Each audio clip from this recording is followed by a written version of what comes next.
Darating na yung buyer ng bahay na to. Pero sir, mas madali sana kung isang CR lang barado. Gawin mo yung trabaho mo na pinakamabilis. Ano ba yan? Hindi mo pa rin naayos. Parating na yung buyer. Sabi ko na nga ba, di mo kaya. Babae ka kasi.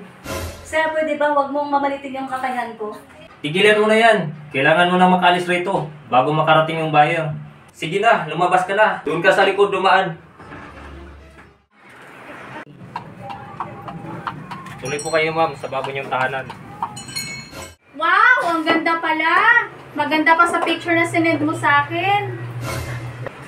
Excuse me po, may naiwan pa kong tools. Oh, Ate Lab! Anong ginagawa mo dito? At tumawag sa akin si sir para gawin ng mga barado siya dito. Magkapatid pala kayo. Alam niyo ma'am, napakagaling na planner yung kapatid niyo. Nakakatawa ka naman. Kanina lang, minamaliit mo yung trabaho ko. Ngayon, pinupuri mo na ako. Ikaw naman, biro lang ang lahat na yun. Bunso, wag mo bilhin ang bahay na ito. Malaki ang problema ng mga pipeline sa bahay na ito. At wala talagang balak na sasabihin sa inyo ang problema dito sa bahay. Aha! Kung ganon, nagbago na ang isip ko.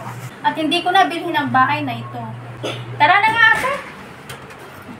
Ma'am, baka pwedeng magpapaliwanag.